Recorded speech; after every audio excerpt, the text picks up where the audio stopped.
कल आप लोग का मैट्रिक का रिजल्ट आया। बहुत सारे ऐसे विद्यार्थी हैं जिनका रिजल्ट बहुत बढ़िया आया है, तो वो लोग बहुत ही खुश हैं। उन लोगों के घर परिवार के लोग भी खुश हैं, सब खुशी मना रहे हैं। लेकिन दूसरी तरफ वैसे विद्यार्थी हैं जो अपने रिजल्ट को लेकर के मायूस हैं, और मैं मान भी रहा हूँ कि उन लोगों का मायूसी जायज़ है, क्योंकि उन लोगों ने साल भर मेहनत किया और उनके मेहनत का परिणाम जो है उनकी अपेक्षा के विरुद्ध आया। मैं वैसे विद्यार्थियों का बात कर रहा हूँ जो साल भर पूरे तरीके से मेहनत किए हैं। मैं वैसे विद्यार्थियों का कतई जिक्र नहीं कर रहा हूँ कि जो केवल 1 महीना 10 दिन 5 दिन पढ़े और उनका result second division first division भी आ गया है, तो वो लोग तो खुश हैं।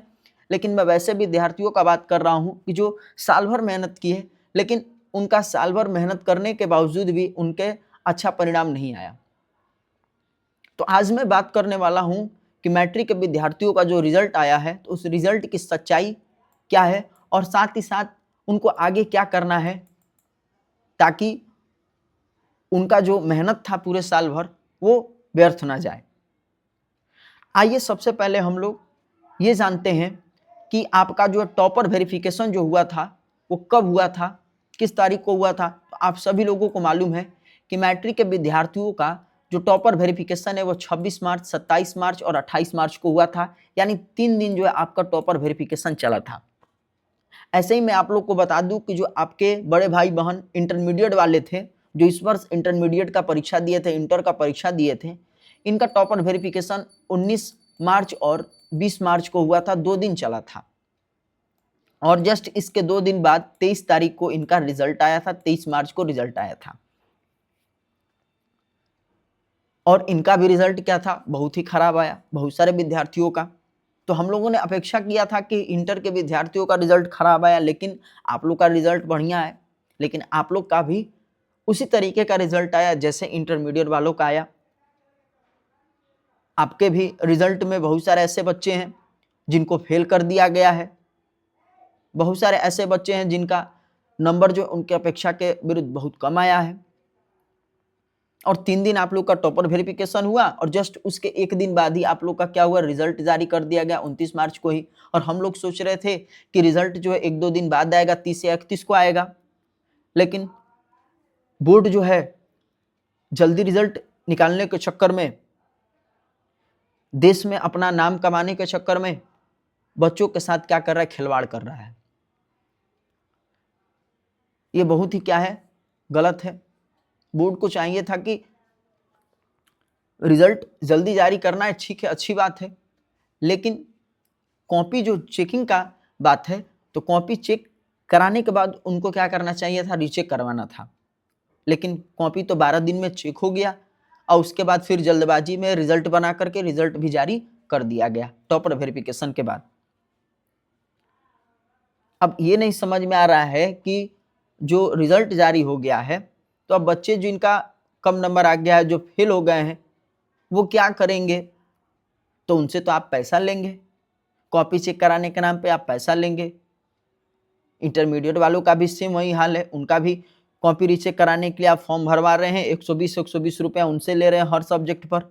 मैट्रिक वालों का भी आपने डेट जारी कर दिया गया है और इनका भी जो है आप बता देंगे कि इतना रुपया एक विषय पर लगेगा। अब ये भी अपना कॉपी चेक कराने के लिए आपको आवेदन करेंगे, पैसा देंगे, तब आप कॉपी रीचेक करिएगा। ये कितना गलत है। कॉपी गलत चेक किए आप, नंबर बच्चों का दिए गलत आप, और बच्चे ही फिर क्या करें, आपको उल्टा पैसा दें और फिर आप उनका क्या करिए, कॉपी देखिए और फिर उसके बाद अगर नंबर उसमें भी अगर आपको बढ़ाना होगा, नंबर आपको उसमें भी अगर अच्छा देना होगा तो दीजिएगा, नहीं तो आप अन्यथा नंबर बढ़ाइएगा भी नहीं, नंबर वैसे ही छोड़ दीजिएगा या फिर और भी आप काट भी दीजिएगा। ये तो हाल है। आइए बच्चों, आप लोग को एक रिजल्ट भी मैं दिखा रहा हूं। आप ही की तरह जो है ये मैट्रिक का विद्यार्थी है, ये भी अपना रिजल्ट देखा और मुझे देखने के बाद रात में 11 बजे के करीब कल मैसेज कर रहा है, क्योंकि ये मेरे से जो है जब मैं क्लास लेता था तो क्लास के दौरान मेरे से पढ़ता था और मेरा नंबर जो है क्लास के दौरान ही मतलब कि लिया था। तो मेरे को कल रात में मैसेज किया, बोल रहा है कि सर मैं फेल आ गया हूँ, क्या करूँ, अब रो रहा था। बताइए, हिंदी जो इसका सब्जेक्ट है इसमें इसको 29 नंबर दिया गया है। आप तो ग्रेस मार्क्स भी देते हैं, 2-2 3-3 नंबर तक जो है ग्रेस मार्क्स देते हैं आप लोग। जो फर्स्ट नहीं आ रहा है, जिसका 1 नंबर 2 नंबर कम है फर्स्ट डिवीजन से, 300 में कम है, तो उसको आप ग्रेस मार्क्स दे करके उसको फर्स्ट कर देते हैं।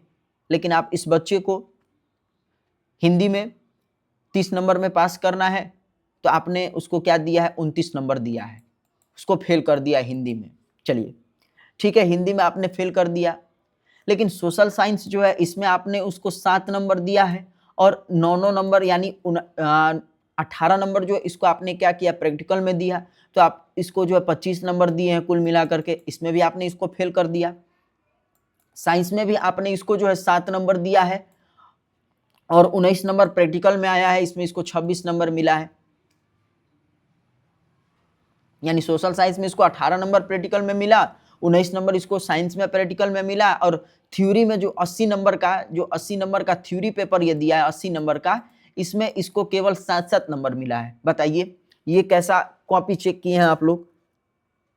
और इंग्लिश में तो आपने इसको फेल ही कर दिया। चलिए मानते हैं कि इंग्लिश में ये बच्चा जो कमजोर होगा, मैं मान के चल रहा हूँ इंग्लिश में ये बच्चा कमजोर होगा, इंग्लिश में मान लीजिए फेल आ गया, ठीक है। लेकिन ये जो दोनों सब्जेक्ट है और हिंदी जो है, इसमें आपने इसको कैसे कॉपी चेक किया कि हिंदी में इसका 29 नंबर आया, 1 नंबर इसका कम हो गया। सोशल साइंस में 80 नंबर का जो थ्योरी था जिसमें ऑब्जेक्टिव सब्जेक्टिव था, इसमें इसको 7 नंबर आपने दे दिया। क्या ऑब्जेक्टिव में ये तुक्का भी लगाता, या ऑब्जेक्टिव में 40 में से इसका 20 को सही नहीं हुआ होगा ऑब्जेक्टिव। थ्योरी में ये मान लीजिए 40 नंबर में से 200 नंबर का नहीं लिखा होगा। साइंस में भी वैसे ही सेम 40 नंबर का ऑब्जेक्टिव और 40 नंबर का सब्जेक्टिव में ये कुछ भी नहीं लिखा होगा जिससे इसको 7 नंबर मिल रहा है। जैसे आपने इंटरमीडिएट वाले को एक सब्जेक्ट में 1 नंबर दिया था, वैसे ही इसके साथ भी आपने किया। हिंदी में भी 29 नंबर और इन दोनों सब्जेक्ट में भी 7-7 नंबर। अब बच्चा क्या करेगा? ये बच्चा तो ये आप जो एग्जाम लेते हैं कंपार्टमेंटल एग्जाम, वो भी ये नहीं दे पाएगा। उसमें तो आपने कहा है कि अधिकतम 2 सब्जेक्ट में अगर आपका क्रॉस लगा है तो आप दे सकते हैं। ये बच्चा को तो आपने 3-3 4-4 सब्जेक्ट में कर दिया। अब ये क्या करेगा बताइए। अब बच्चा अगर कॉपी चेक भी करा रहा है तो किस किस कॉपी को चेक कराएगा? हिंदी का भी कराएगा, सोशल साइंस का भी कराएगा, साइंस का भी कराएगा, इंग्लिश का भी कराएगा। मतलब ये चारों सब्जेक्ट का कराए।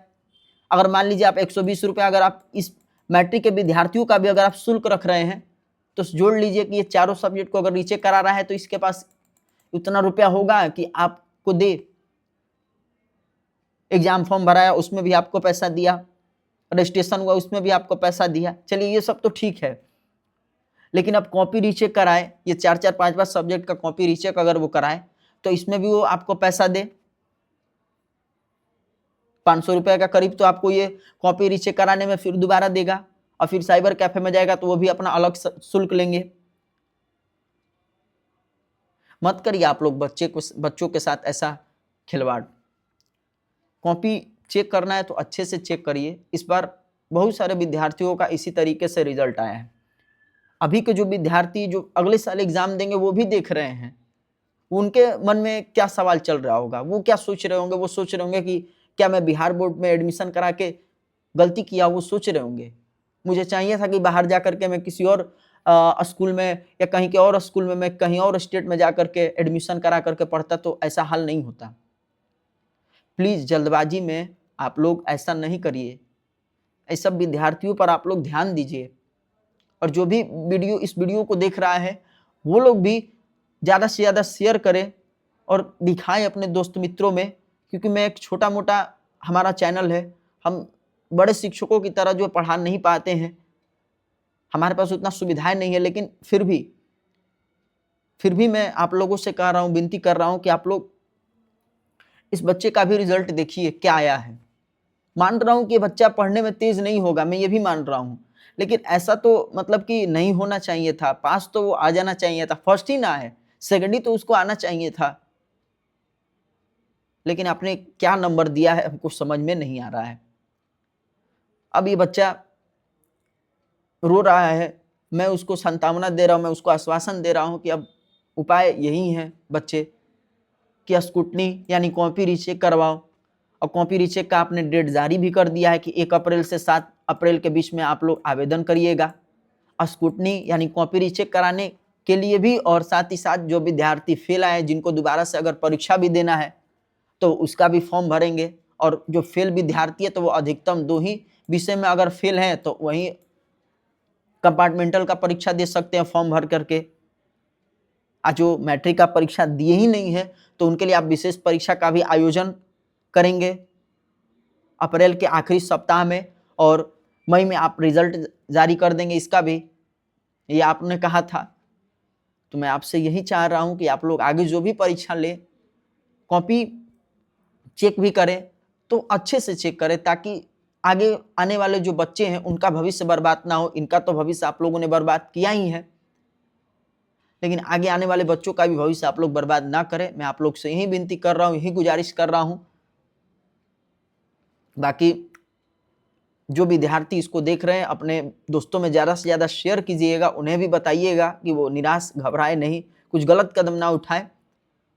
अब स्क्रूटनी के लिए आवेदन करें 1 अप्रैल से 7 अप्रैल के बीच में। बाकी जो भी और आप लोग को दिक्कत और परेशानी होगा, शुल्क के बारे में अगर जानकारी आएगा तो मैं आपको शुल्क के बारे में भी ज़रूर बताऊंगा। आप हमारे साथ बने रहेंगे। मिलते हैं अगले वीडियो में, तब तक के लिए धन्यवाद।